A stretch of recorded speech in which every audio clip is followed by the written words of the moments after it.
Question 6 deals with cumulative frequency. A company selling clothes online decided to check the productivity of its workers. The table summarises the number of orders N packaged by 120 employees on one afternoon, and you're given there the frequencies. Complete this cumulative frequency table. So I notice, firstly, in the first column, everything is starting at 40.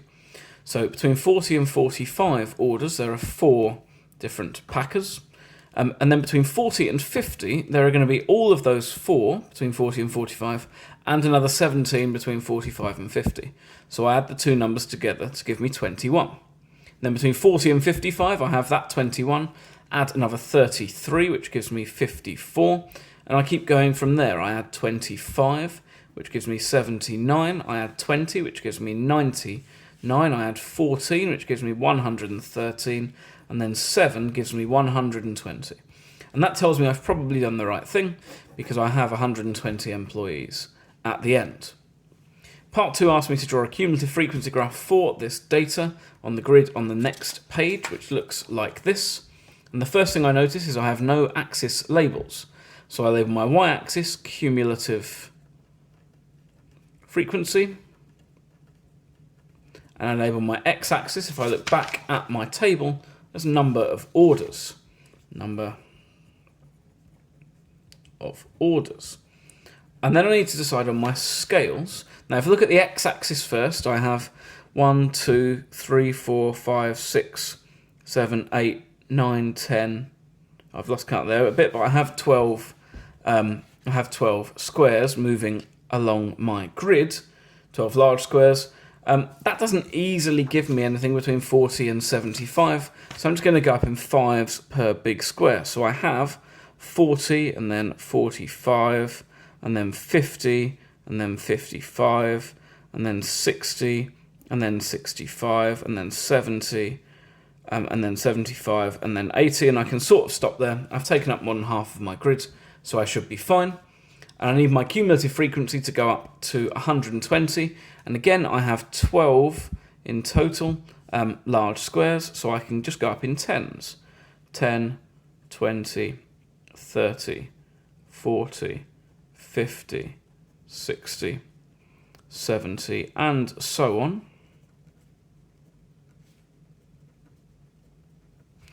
And then I can start plotting my data points. Now I'm going to plot all of my data points at the end point of each interval. The reason for that is I know that 4 employees pack between 40 and 45 orders, but I have no idea where those data points are distributed. All I can say is that by the time I've got to 45 orders, all 4 of those workers will be included in my count. So I'm going to plot a point at 45 on my x-axis and 4 on my y-axis, and I'm going to keep going from there every time at the end point.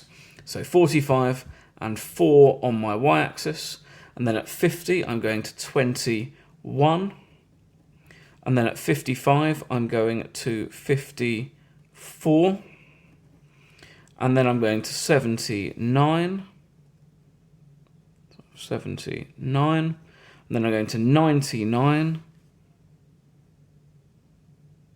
It's quite hard to see actually where this line is, 99, and then I go to 113, so I'm at 110, and then 113, and finally I'm at 120 when I'm at 75. And then I need to join all of those points together. Now, in the exam, they will normally give you marks either for using straight lines or for using a curve. But to be honest, it makes no sense to include a curve. We don't know, as I've already said, where our data points are distributed between these 2 points. So the only sensible conclusion is that they must follow a linear distribution, or at least that's the most likely distribution.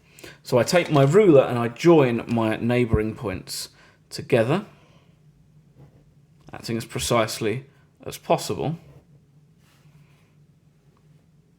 And while I'm doing that, I can think about what I'm going to do to the very end point of my graph. Because, although I do have 4 employees that are packing between 40 and 45, at 40, I can see in my table, I have absolutely no employees. My thing starts just above 40. So I also know that 40 must go through 0, and therefore I need to draw my cumulative frequency graph going straight through the origin. Now my advice to you is absolutely straight lines all the way, because we simply don't know the distribution other than that.